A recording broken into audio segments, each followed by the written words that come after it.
Welcome to a brand new edition of the Huddle House. Sitting real pretty this week. It's been a very fun 3 days of just kind of soaking up a very good performance against my co-host, Ty. How you feeling right now, man? I think it's a little rude of you not to acknowledge our guest before you mention that, who's literally driving a car and talking to us right now. Chris, how are you doing? I feel like that's the bigger question right now. Oh, boys, let me tell you, October is over, and yeah, it's been great. Let me tell you. Like last night, first drink. Oh, I had my first drink. What was it? I don't know, like Thursday or something. I've been drunk every day since, so it's been great. Making up for lost time. Oh yeah, for sure. No, well, yeah, thanks for joining us tonight, Chris. And to answer your question, Matt, no, I'm not doing well. I'm feeling terrible. I pretty much have all weekend. Tuesday was I had a couple people ask me if I was okay at work Tuesday. Not because they knew anything, just because I guess I wasn't acting myself. And it'd be a little embarrassing to explain to them that my three teams each suffered embarrassing blowout defeats in Kentucky, my fantasy team and the Bengals. So I just smiled and said yes, I was fine, but I was not. Come back around today though. I'm feeling myself. So we're focused on the next week. We're focused on next week now. I got to turn the page. Tuesdays for sulking, Wednesdays for action. There So we go. Mentality. so that's where I'm at with it all. But yeah, we just thought it'd be a great time to bring Chris on the show because, well, Sober October is over. And we just wanted to catch up with you, man, because it's been a while. And we also thought we could do something just fun catching up with you on your experience thus far and kind of give you a chance to speak to everybody in the league through your mouth, not just your words you type. Well, this year is a total just bust. Like nothing I do. It's unfortunate. I wish I had more time. Honestly, that's honestly the big thing for me. I don't have enough time to devote time like Barnes does, where he wakes up and literally breathes, sleeps, and shits fantasy football. Um, so that's played a part in it. And honestly, I put more focus toward school than anything this year. Um, but my team is just ass from last year. I haven't really made any adjustments to be great or be competitive. I'm just kind of hoping for one week that my kicker gives 21 points, but also everyone else gets double-digit points and not point one. Yeah. Yeah. Yeah. No, we hear that. But you did show some progression this week. Had a good week. Put up I had the lead. highest point total of the season. Yeah, it's pretty sad, right? Only took 8 weeks or whatever. Well, I think that the consensus, or not the consensus here, but just curious to get your take on if you're going to get a win this season and who you would prefer it to be against if you did out of what's left. If just anyone, honestly. I would hate to be the Owen whatever guy. Because going defeated in a fantasy season is not a great feeling. So I don't know. I don't know if I think I play Carter this week, and he hasn't adjusted his lineup yet. So at first I was like, oh wow, I actually got a good shot, but he's got a few players on bye, and my whole lineup was in. So I don't think it's this week. But if it was going to be any week, it would be either it's like this week. There's like so many teams on bye that it's possible that I could sneak one in because I already have all the bench players and backups and fourth stringers and practice squad players that people can pick up. So there's really not much left for me to do. There are like 6 teams on bye this week. It's crazy. Yeah. A lot of good teams too, like top teams with top contenders and players like 49ers, Cowboys. Like, you're looking at some buys, Broncos, not them, but still, there's quite a few good teams with several fantasy relevant assets that won't be playing this week. So definitely a lot of us are going to be feeling the pain of that. So It's definitely we'll see. definitely hitting James' roster. I looked at him earlier today. He's out McCaffrey, Kareem Hunt, and then I believe he had one more. But his running backs, He has 0 running backs to play this week. I forget who was starting, but he might have Deion Jackson because Taylor might be out for the Colts, so he might.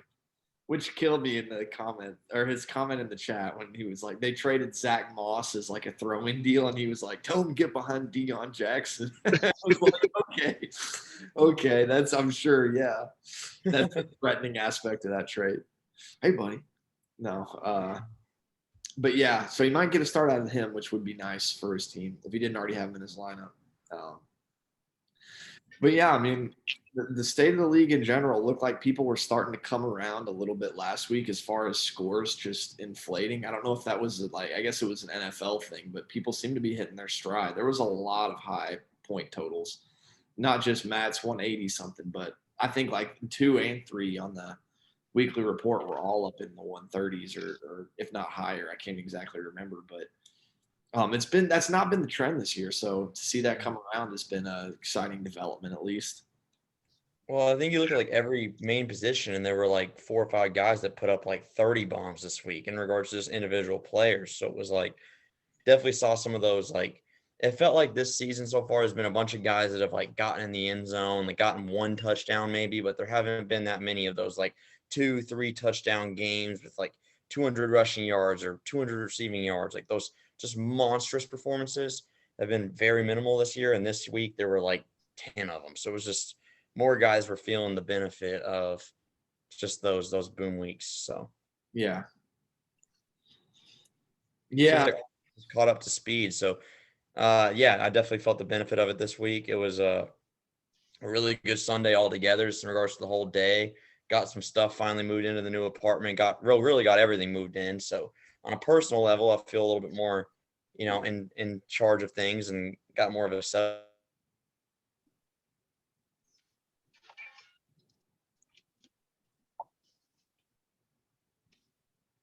Matt, I think we're losing you. Can you hear him, Chris?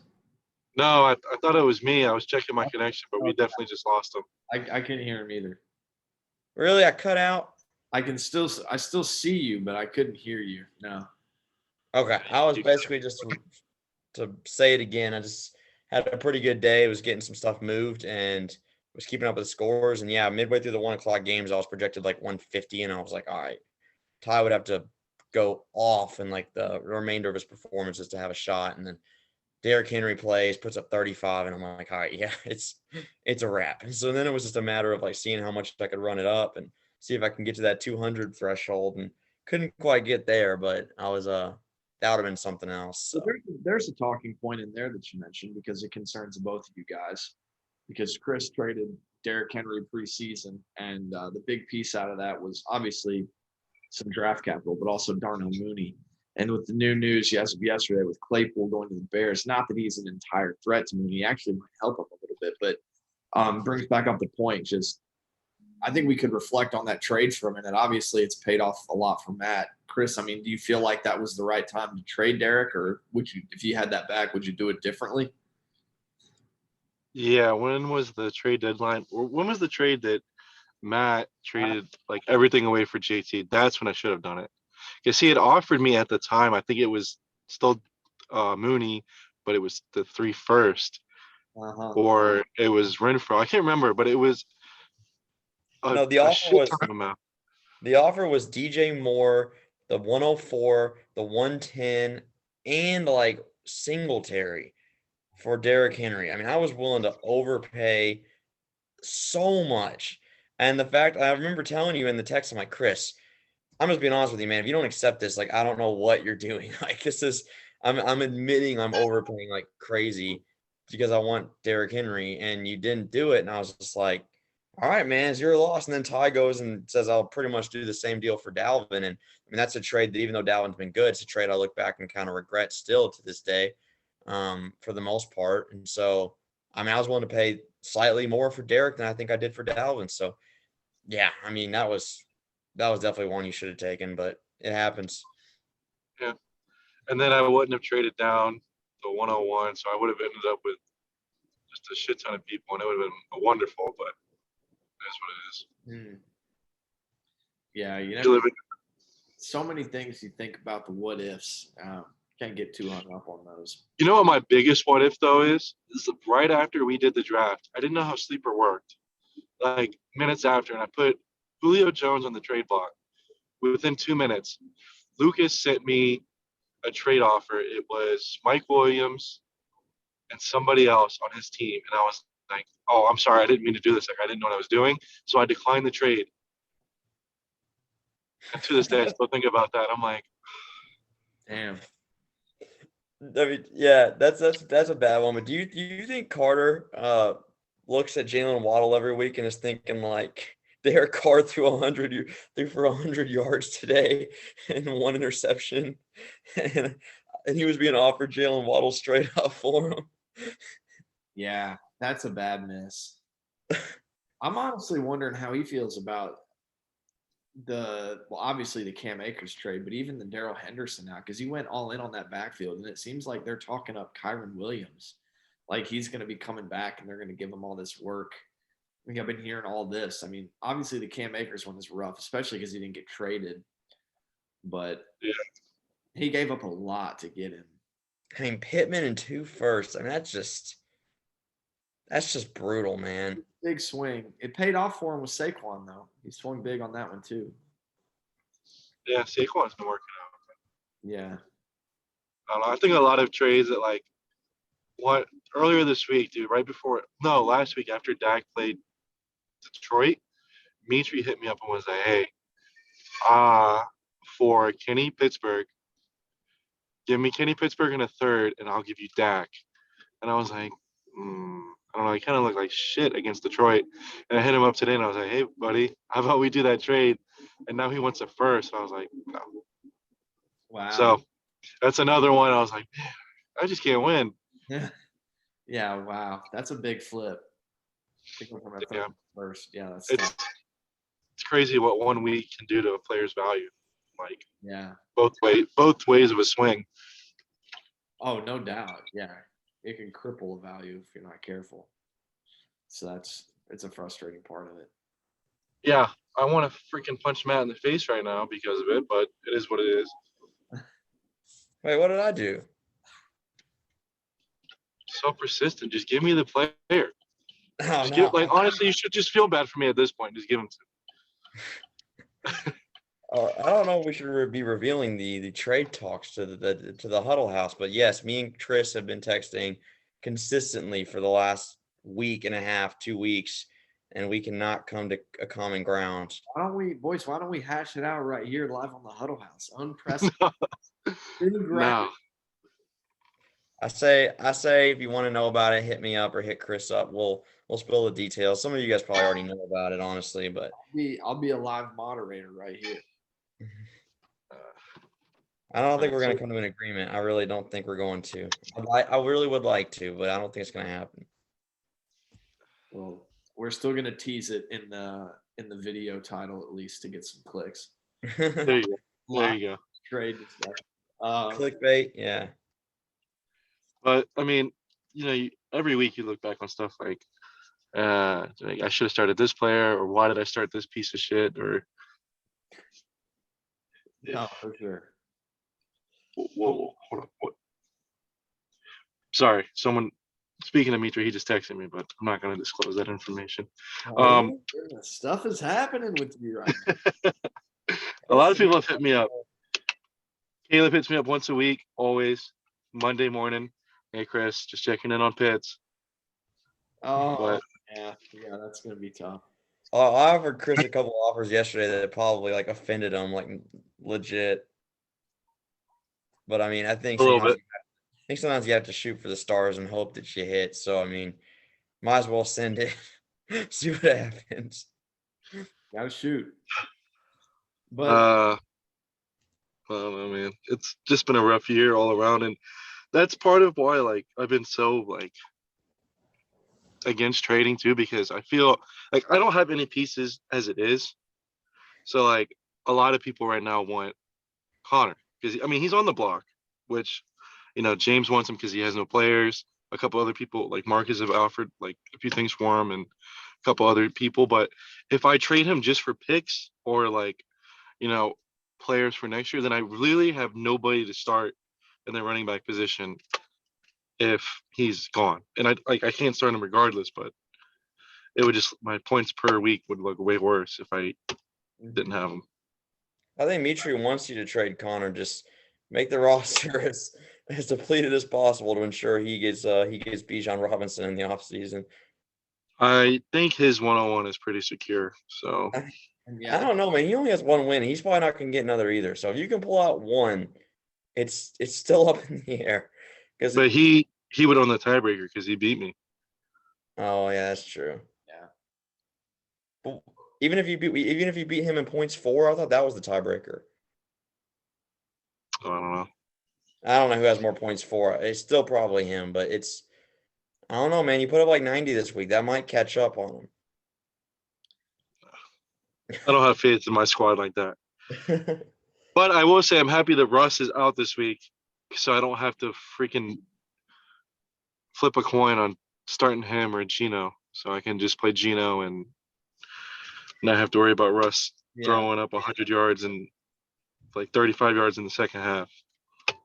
Well, while we got you here, why don't we just do a quick we'll look at next week and we can go through the matchups and shoot out some predictions, because me and Matt have been doing this, but it'll be better with a third voice in here, and I think you'll be great at it, Chris. Can we do that, Matt? Yeah, I'm down. All right. Shall we start James and Austin here? That's what's top of my list.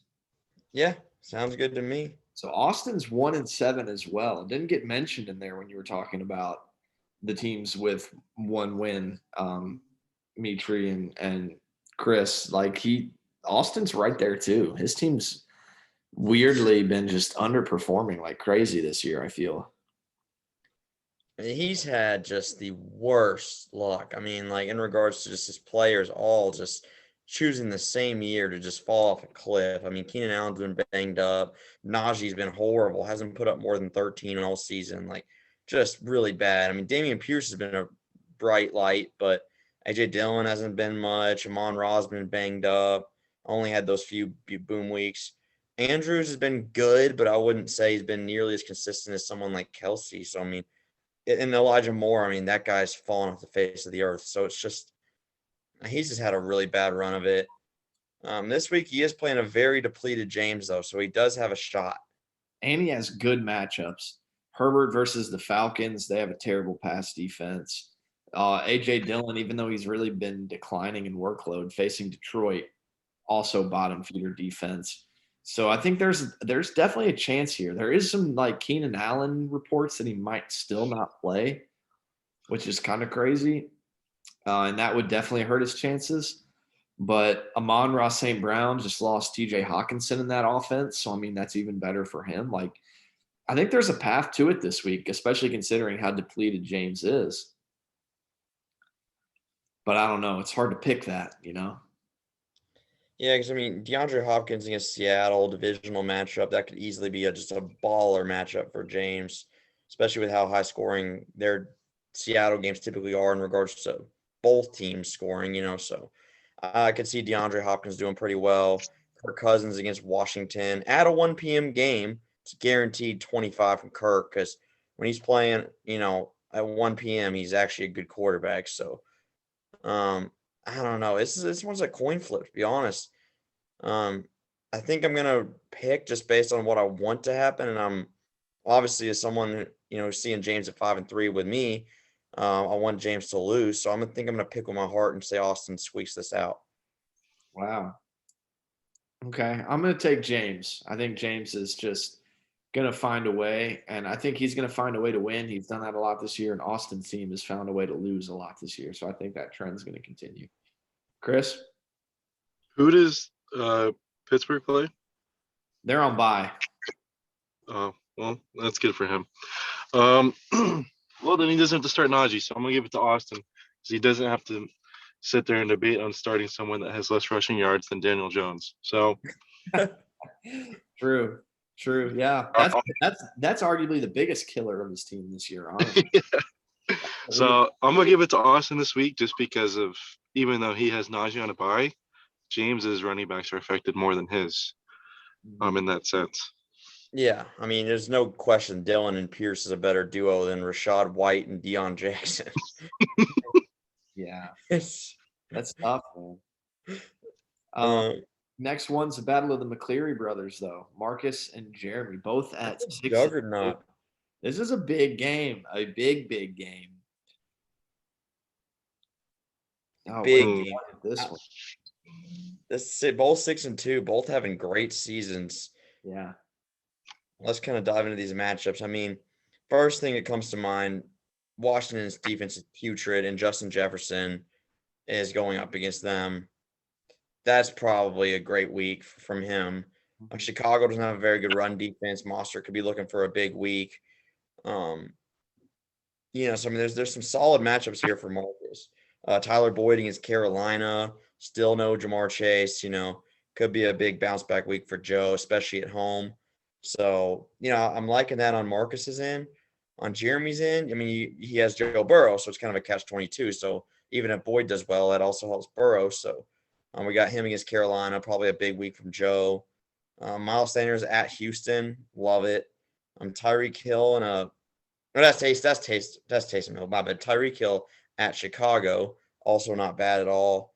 AJ Brown, Houston, love it. So, we got some good matchups from both guys here. Yeah, this is a tough one. I'll tell you, I think I can go ahead and make my pick. I think I'm rolling with Jeremy though.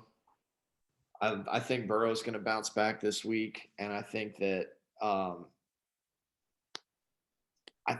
his players are just gonna. I think his players just have a higher floor this week with Lenny and Miles and Stevenson and even Carter to an extent. Like Singletary and Mostert both got other people back in their backfields, and even Foreman, if we want to go there with him this week, with Chuba coming back healthy there. I don't know how much these new guys they got traded to Miami and Buffalo are actually going to play this week to limit their workloads. But I think that does cap their floor a little bit just because they're going to work those guys in to some extent, I think. And then Corey Davis is starting at wide receiver too. I know he's missing Cortland, which might not even be that bad thing at this point, but that still feels like a downgrade.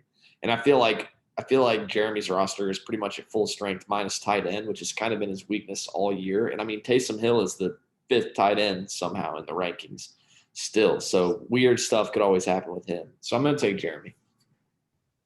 Yeah, this is why I like to go first because now I feel like I'm just agreeing with you, but I'm also going Jeremy here. Just seems like his matchups are overall slightly better, and Marcus's team is just so banged up. It's crazy. Can you guys see my camera? I don't know if you can see me or not. We can see you. I had to minimize the app so I could look at the matchup on my phone. Well, someone's got to go dark horse underdog. And even though I love my boy Ramondre, he's been awesome. And I hope that they never play Harris again. Hey, don't say that. Because I'm sorry, but Harris, Darius hamstring, dude. Come on, man. I'm going Marcus just because I don't really have a reason to, but I don't want Marcus to feel that no one's got his back because he says some sweet things about my team every now and again. So I'm going with Marcus. It's a pity pick. Oh, He's one of the biggest Chris loyalists. So he's just picking his friend. I didn't pick James though, so Jake, don't you say nothing. It's true. Matt, pick the next one? Okay, so we got Lucas and Jake. Oh wow. So Lucas. Jake starting Sam Ellinger at New England this week. That's a nightmare right there. What? -4 points coming from the QB1. Man doesn't have Tom Brady anymore, so he's been rolling out with Daniel Jones, which is bad enough. He's on a bye. Yeah. Gosh, what is Jake doing at quarterback? Sam is going to get pummeled this week. Bill Belichick feasts on guys like this. Come on. We'll see. He's better off starting Winston or just not starting a quarterback. Yeah, well, yeah, just leave it blank. The thing is with Palmer should be a very good start, But and Jake even flaunted that in the chat. But I saw a report come through this evening that said they're not even sure he's going to play because he's dealing with a concussion. Who? Joshua Palmer. Oh, Josh Palmer. Okay. Yeah, He might have given himself the own kiss of death, and that's his fault. he might have. He does have Eckler though, who's going to smash. Eckler could put up 30. Oh yeah, he's playing Atlanta. Yeah, but this is Lucas all day long. T. Higgins with no Jamar, Josh Jacobs against Jacksonville. I mean, and also Jalen Hurts is going to put up 30 again against Houston. So, I mean, this is Lucas all day long. Yeah, I think I'm going to go Lucas too. It's just hard for me to pick Sam Ellinger to be. Yeah, I'm not picking Jake regardless. But I am curious to see what Lucas does with David Montgomery, with what's his name, picking up pretty much all of the points. Herbert, yeah. Yeah, he really has been taking a lot. It's kind of like a Pollard and Zeke situation there a little bit. All right, so moving on, we got Carter versus. Wait, did you guys pick? Or you picked Lucas, right? And then we all agreed with Lucas, yeah. Okay. So now we got Carter versus Chris. How are we feeling here? Because I think there is opportunity, much like what you said. Yeah. His running back spot, he doesn't have anybody to play there. He's going to have to pick somebody up or make a move. He doesn't have anybody to start. Oh, gosh. Yeah. Chris, if you lose with Carter not playing a running back, that'd be tough. Hey. Yeah, that's not fair. That's not a fair thing to say. I'm gonna play a running back. But the thing is, he's without Saquon and Amari, who have probably been his two best players this year. So you're catching him on the right week. Added in with the Rams and their weird backfield situation, Brady looking pretty bad. Hawkinson's first game in a new system, like there could be some bumps there. Olave probably is going to do well this week, but I definitely think this is a winnable game for you, bro. It all depends on one player. Hopefully, if he plays. Is it Connor? James Conner. Yeah, because then if not, we'll be in the same boat. You need Connor to play. Yeah. I need him to play. Yeah, because before that it was Blackshear, who I think is the running back 3 on the Panthers that was starting. That's rough. Okay. Hey, I will say, I mean, Mooney's got Miami there. Very bad pass defense. That could be a decent performance.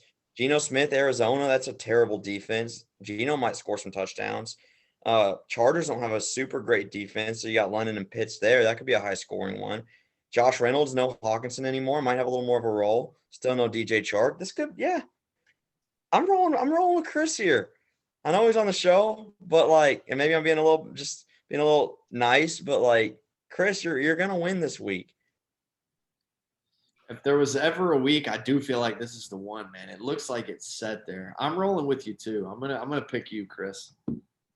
Well, I'm not picking against myself, but I do hope. All I'm waiting for is if Andy Holloway from Fantasy Footballers benches Kyle Pitts, I know I'll have a great week. That's what we need. Yeah. Yep. So if he benches Pitts, he's gonna score a touchdown.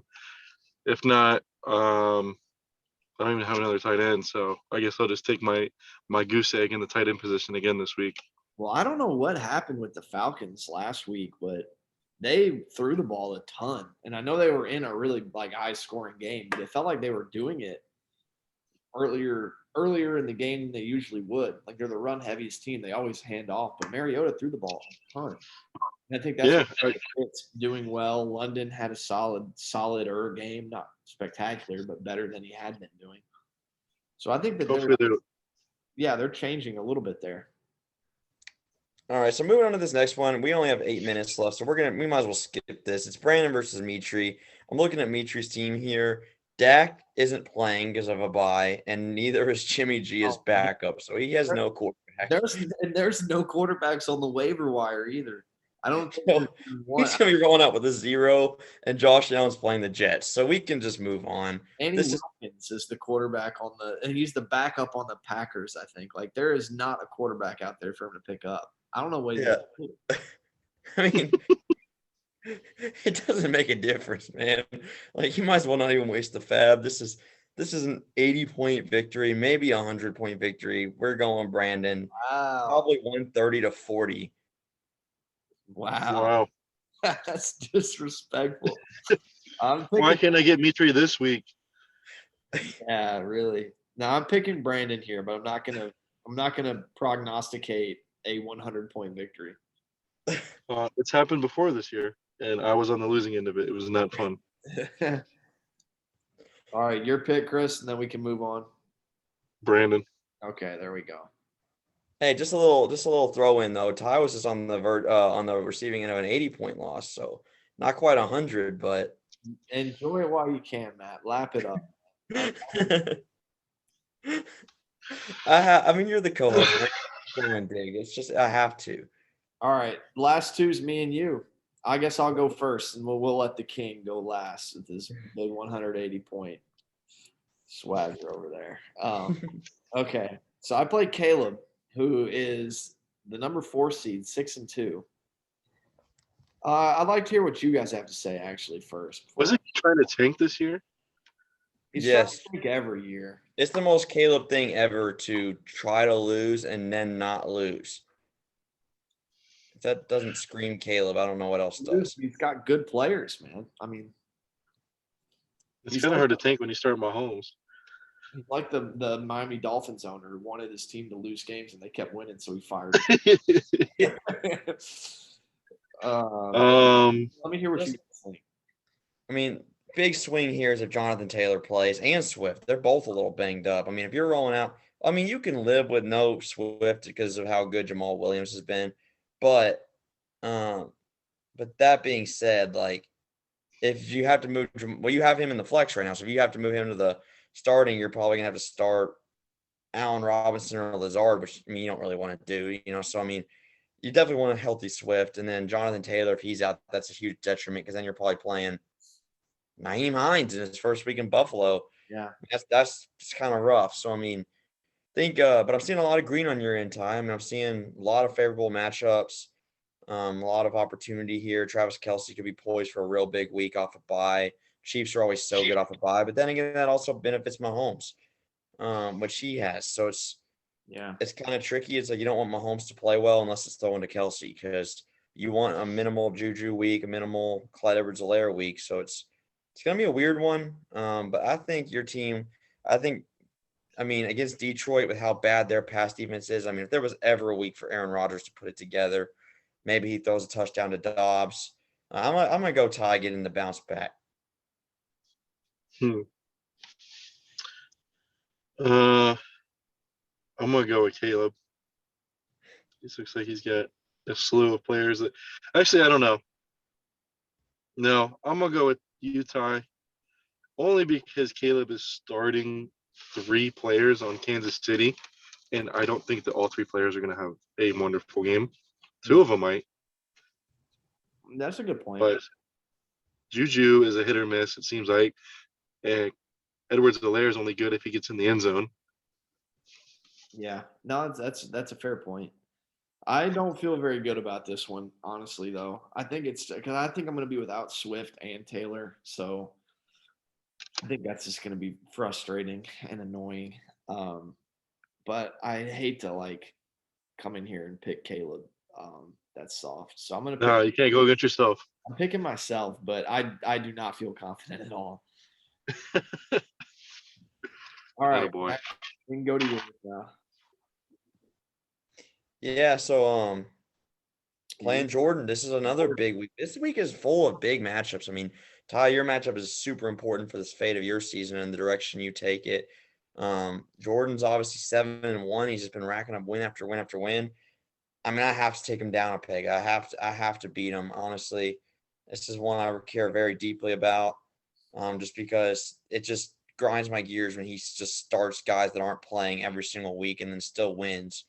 It's just like I mean, knowing Jordan, he might just keep Jerry Jeudy in the lineup this week on a bye. I mean, it's if that happens, that'd be bode real nicely for me. But I mean, I'm looking at, you know, looking at decent matchups this week. I'm hoping Cup plays.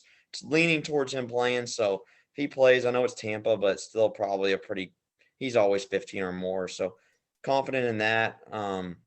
Didn't have Schultz or Ceedee this week, so I'm having to start Renfro and Tunyon. Not matchups I love or not really replacements I love, but you got to do what you got to do. And then we'll see if Gus Edwards is able to go. If it's not him, I'm going to start Duvernay. So my team's a little bit banged up too, but I like Waddle against Chicago. I like Tua against Chicago. Keep their momentum going. Derrick Henry should be pretty good in prime time against Kansas City. Dalvin against Washington is also a pretty good matchup. So, I mean, I can't pick against myself, but I do very much fear Kamara against Baltimore and Aaron Jones against Detroit. Those running back matchups terrify me this week. So, Yeah, that's what I was going to lead off with. I think Kamara and Aaron Jones are going to go crazy this week, but I think that is the only thing that's going to do anything on his team. So I'm picking you. I think his running backs are going to, like I said, go nuts. But like he's starting Russell Gage at receiver, and he doesn't really have another option other than Jarvis Landry. Like if he wanted to sub somebody in, unless he slid Jacoby Myers up to his wide receiver. So like either way, Russell Gage is going to be in the starting lineup, and that's not where you want to be. So and J.D. McKissick, who's a third running back on Washington. Yeah, I'm picking you in this one, man. You got enough star power to carry you. Oh, you know I'm not picking Jordan. I refuse. And like Jordan's team is decent, but he's only winning game like he's obviously his roster is better than mine. But the games that he wins, like he gets like a roster that had like their worst week. Like yeah. Either due to injuries or the team gets shut out or just whatever happens, it's like the fluky week, the fluky matchups, he always gets the favor in it. Yeah. And that's why he is where he is. But no, I ain't picking him. Well, there it is. All righty then. Week 9 predictions. Crazy we're this far in. Thank you for joining us, Chris. It was good to talk with you, buddy. Hey, man. Yeah, thanks for having me, guys. Yeah, it was a fun one. I always like having a guest, and past couple of weeks we've been kind of riding just me and Ty. So we're gonna get back into getting all you guys involved in the show, and finding new types of episodes and stuff to keep this thing fresh. But it's been a fun season so far. Hopefully you get your win this week, Chris. We're all rooting for you. I appreciate it. Hey, give me that player and I'll get my win. I can't do it, man. We'll talk after the show. All right, I'll text you, buddy. All right. See you guys.